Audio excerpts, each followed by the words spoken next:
오늘은 저희 교회가 창립한 지 47주년 되는 뜻깊은 날입니다. 47년 동안 우리 상설교회를 통하여서 많은 사람들이 예수님을 만났고 또 많은 사람들이 교회를 통해서 구원을 받았습니다. 그래서 우리 성도들이 맡겨진 자리에서 기쁨으로 또 교회를 섬기는 일을 잘 감당을 하셨습니다. 하나님의 은혜와 이 성도들의 헌신이 하나가 되어져서 지금의 상석교회가 존재하게 된 줄로 믿습니다. 이 47년이 지나면서 항상 좋은 일만 있었던 것은 아니었을 겁니다.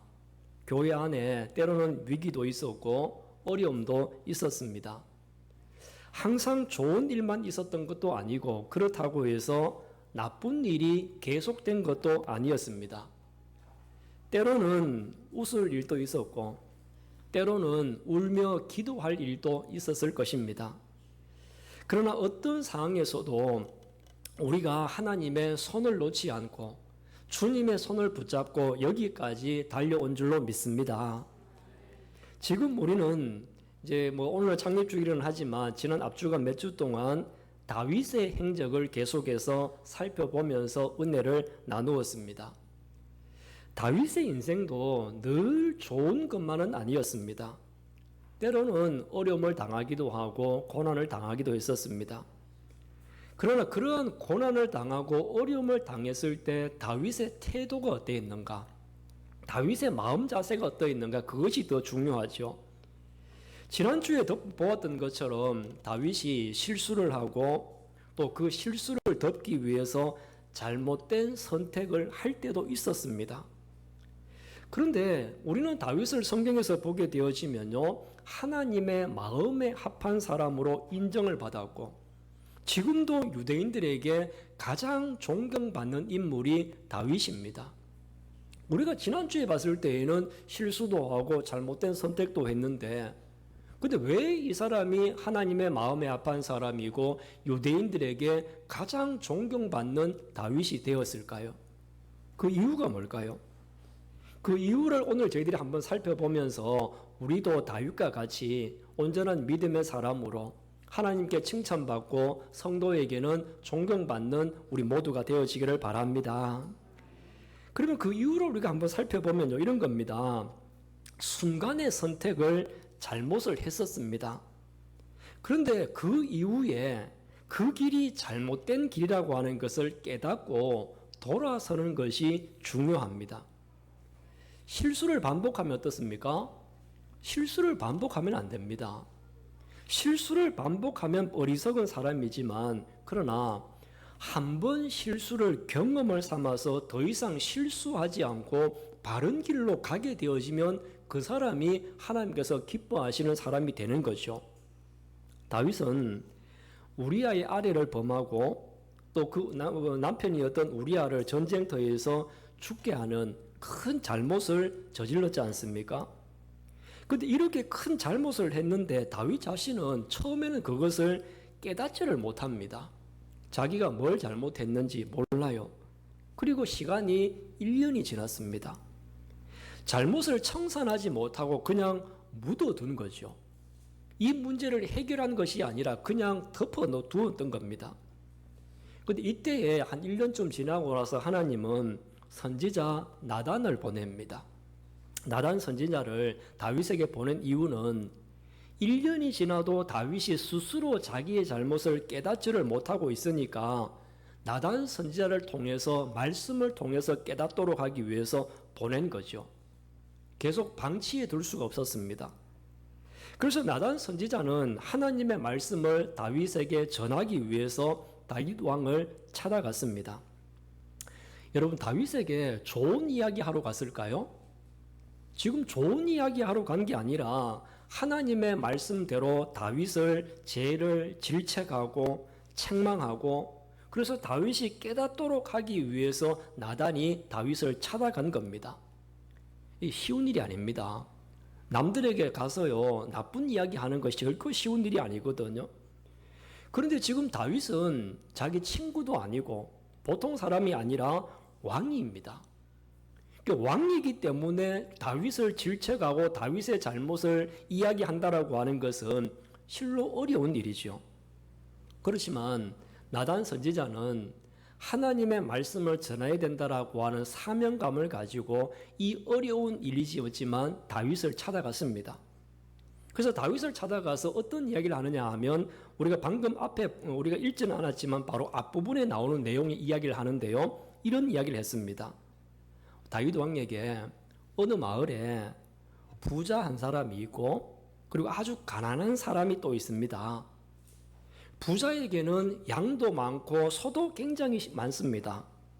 그런데 가난한 사람은 아무것도 없고 작은 암양 새끼 한 마리만 있습니다.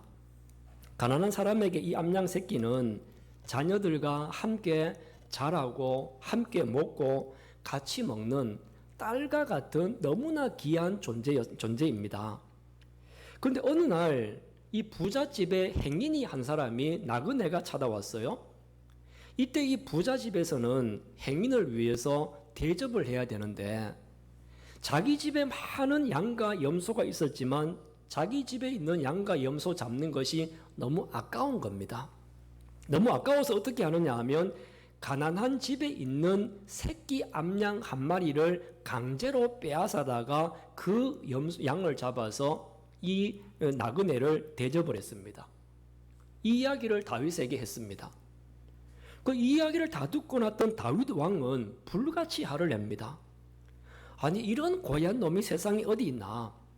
이 부자는 죽어 마땅한 놈이다. 이런 부자는 죽어 마땅할 뿐만 아니라 가난한 사람에게 4배를 갚아줘야 된다. 이렇게 큰 소리를 쳤습니다. 그리고 나서 이 말을 다 듣고 난 나단이 다윗의 마음에 정곡을 찌르는 말 한마디를 합니다.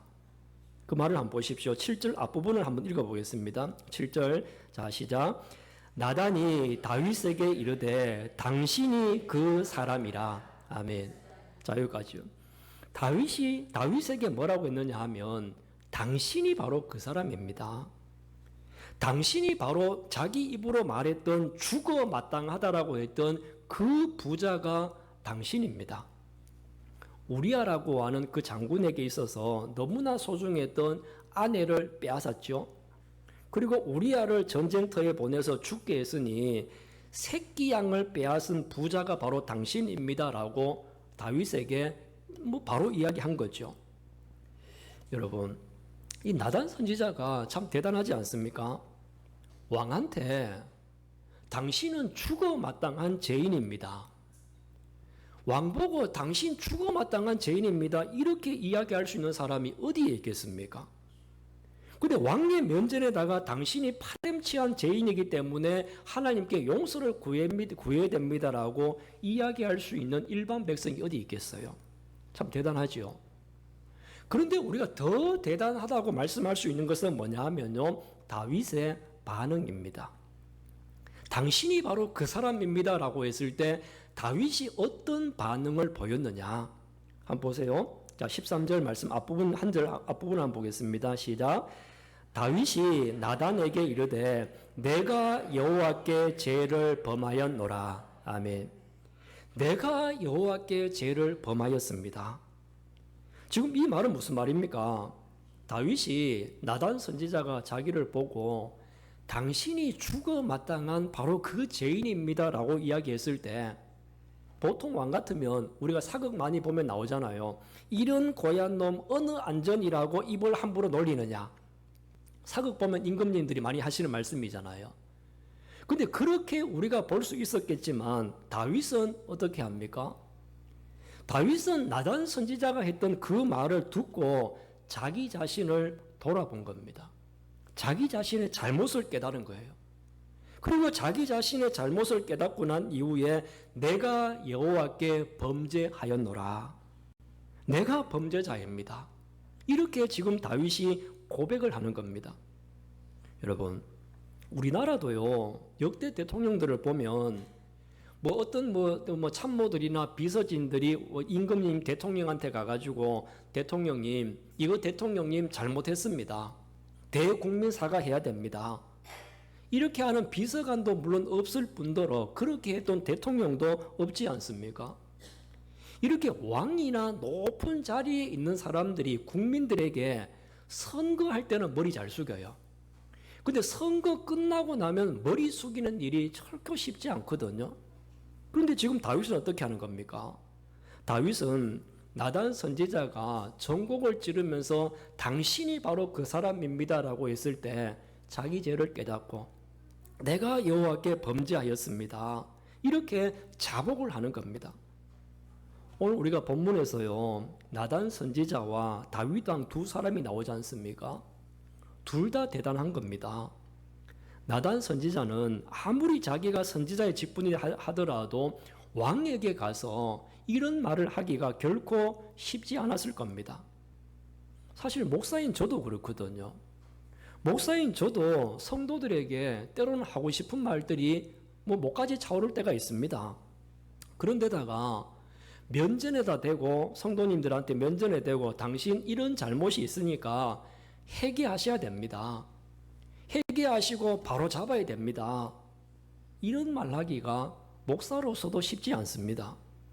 근데 이런 말을 하려고 하면요, 앞으로 이 성도님 얼굴 평생 안 보겠다, 그런 각오를 하고 말 한마디를 해야 될 정도로 어렵습니다. 아니면 괜히 말 한마디 했다가 성도를 잃어버릴 수 있는 그런 문제도 생기거든요. 저도 마음이 약해서 성도들을 보면서 우리 성도님 이러한 것들은 좀 고쳤으면 좋겠는데, 신앙생활 이래서는 안 되는데, 눈에 보이는데도 말하기가 쉽지는 않습니다. 그러다 보니까 목사들은 어떻게 이야기하느냐 하면요, 직접 말하기보다는 설교를 통해서 이야기를 합니다. 설교를 통해서요. 근데 설교를 통해서 말을 하고 이야기를 하다 보면 뭐가 문제냐 하면 듣는 사람들이 자기에게 이야기하는 것으로 듣지를 않아요. 자기에게 이야기하는 것으로 듣지를 않고, 이 말씀은 우리 집에 있는 아내가 들어야 되는데, 이 말씀은 우리 남편이 들어야 되는데, 자기에게 하는 말인데, 자기에게 하는 말인데도 불구하고 자기의 이야기로 듣지 않고 어느 집사님한테 딱 맞는 이야기야, 아니면 어느 누구에게 딱 들어야 될 이야기야, 이렇게 취급을 해버리는 경우가 많다는 겁니다. 여러분, 제가 여러분들에게 혹시라도 쓴 소리를 하더라도 하나님의 음성으로 들을 수 있는 다윗과 같은 심령이 되기를 주님의 이름으로 축원합니다. 항상 우리가 설교를 듣고 말씀을 들을 때는요, 목사님이 지금 나에게 말씀하신다, 지금 내 옆에 앉아있는 성도에게 말씀하시는 것이 아니라 나에게 말씀하신다라고 하는 마음의 자세를 가질 때 그 말씀이 내 것이 되어지고, 다윗과 같이 전곡을 찌르고 심령 골수를 쪼갤 수 있는 말씀이 되어질 줄로 믿습니다. 다윗은 나단의 말씀을, 이야기를 나단 개인의 이야기로 듣지 않았다는 겁니다. 나단 개인의 한 사람의 이야기로 들은 것이 아니라 나단 선지자에서 입에 나오는 그 말이 곧 하나님의 말씀으로 들었기 때문에 직접 반응을 한 거죠. 그래서 그 말씀이 자신의 심령 골수를 파고들어서 자기 마음을 바꾼 것 아니겠습니까? 사랑하는 성도 여러분, 다윗이 실수를 했고 또 그 이후에 잘못된 선택으로 나락으로 빠질 수 있었습니다. 그렇지만 존경받는 인물로 거듭날 수 있었던 것은 말씀을 통해서, 나단 선지자의 말씀을 통해서 자기 자신의 잘못을 발견한 겁니다. 그리고 자기 자신의 잘못을 발견한 것으로 끝나는 것이 아니라 회개할 수 있었기 때문에 거듭나고 새로운 인물이 되어진 거죠. 아무리 말해도 못 알아듣는 사람이 있어요. 그런데 다윗은 당신이 바로 그 사람입니다라고 하는 그 말에 바로 알아듣고 정신을 차린 거죠. 이만큼 우리도 말씀을 어떻게 듣느냐에 따라서 우리 인생이 달라지고 내 삶이 달라지게 될 것입니다. 요즘 우리 목사님들이, 저뿐만 아니라 많은 목사님들이 안타까워하는 것은요, 우리 목사들이 성도들에게 쓴소리를 했는데, 그런데 성도들이 다윗처럼 자신을 돌아보고 회개했다라고 하는 이야기를 듣기가 어려워요. 이런 이야기가 잘 없다는 겁니다. 그래서 이런 이야기는 전설 따라 삼천리에 나오는 이야기가 되어져 버렸고 성경에만 나오는 이야기가 되어졌다라고 저희들끼리 그런 이야기를 합니다. 그런데 실제로 한 100년 전에요. 평양에 산정연교회라고 있었지 않습니까? 그 교회에 그때 이제 일제치하에서 민족의 지도자였던 조만식 장로님이 그 교회를 다니고 있었어요. 그 교회 담임 목사님은 일제시대 때 신사참배를 반대해서 순교하셨던 주기철 목사님이 그 교회의 담임 목사님이셨습니다. 한 번은 예배를 이제 시작을 했는데 조만식 장로님이 예배당에 오지를 않은 겁니다. 근데 예배를 시작하고 나서 조금 뒤에 조만식 장로님이 헐레벌떡 예배당으로 뛰어들어오는 것이었어요. 예배는 이미 시작했습니다. 그런데 주기철 목사님께서 장로님이 예배에 지각하는 것을 보면서 장로님을 보고 이렇게 이야기했답니다. 장로님은 예배에 지각을 하셨으니까 자리에 앉아서 예배 드릴 자격이 없습니다. 뒤에 서서 예배 드리십시오. 이렇게 했답니다. 만약 여러분들이 예배 늦었어요. 근데 목사님 제가 예배를 드리다가 집사님 뒤에 서서 예배 드려요. 그러면 서서 계시겠어요? 집으로 돌아가시겠어요? 아마 집에 돌아갈걸요 아마? 기분 나쁘다고? 근데 이 장로님은 조마신 장로님은요 그 자리에 앉지도 못하고 뒤에 가만히 서서 예배를 다 드렸습니다. 그리고 예배를 다 드리고 나서 성도들 앞에서 공개적으로 3가지의 해결을 했습니다. 이게 역사적으로 남아있는 아주 큰 일이었었는데 첫 번째가 뭐냐면 자기는 장로로서 하나님께 드리는 예배에 지각한 것을 회개합니다. 둘째, 장로로서 교인들에게 나쁜 모범을 보인 것을 회개합니다. 세 번째, 장로로서 예배를 인도하는 주의 종의 심기를 불편하게 하고 장로로서 잘 보필하지 못한 것을 회개합니다. 이렇게 회개를 했다고 그래요. 여러분, 조만식 장로님이 존경을 받는 장로로 존경을 받는 민족의 지도자가 될 수 있었던 것은요, 다윗과 같은 마음이 있었기 때문입니다. 주의 종이 자기를 향하여서 질책하는 말을 듣고도 기분 나빠하기보다는 오히려 그 말씀을 듣고 자기 자신을 돌아봤다는 겁니다. 사랑하는 성도 여러분, 여러분들도 우리 조만식 장로님과 같이 다윗과 같이 존경받고 사람들에게 칭찬받는 성도가 다 되시기를 주님의 이름으로 축원합니다. 이분들이 이렇게 하나님의 말씀 앞에 겸손히 엎드린 분들이었기 때문입니다. 사실 그 주기철 목사님은 조만식 장로님의 제자이거든요. 조만식 장로님이 세우셨던 오산학교의 주기철 목사님은 그 학교의 학생이었어요. 근데 그럼에도 불구하고 자기의 제자로 생각하지 않고 목사님을 주의 종으로 알고 받들었다는 겁니다. 여러분, 우리 교회가 앞으로 10년, 50년, 100년을 내다보기 위해서는요, 목사는 담대하게 말씀을 선포할 수 있어야 되고요. 그리고 성도는 그 말씀을 나에게 하시는 말씀으로 받아들이고 그 말씀이 인생의 거울이 되어야 될 줄로 믿습니다. 다윗이 하나님의 마음에 합한 사람, 존경받는 인물로 거듭날 수 있었던 것은 말씀을 듣고 그리고 그 말씀이 나에게 하시는 말씀으로 받아들이고 즉각적으로 반응한 사람이었기 때문입니다. 오늘 저 여러분들도 우리도 목사의 설교가 따로 내 인생이 따로가 아니라 말씀에 반응하고 말씀을 거울 삼아서 자신을 살필 수 있는 여러분들이 될 수 있기를 원합니다. 그래서 다윗과 같이 또 조만식 장로님과 같이 존경받는 그리고 칭찬받는 성도들이 되십시오. 그래서 이러한 성도들이 교회에 가득할 때 우리 상속교회가 희망이 있는 겁니다. 우리 상속교회에 지난 47년 동안 부으셨던 은혜보다 앞으로 10년, 20년, 50년 더 큰 은혜와 축복이 기대가 되는 그런 교회가 될 수 있기를 주님의 이름으로 축원합니다.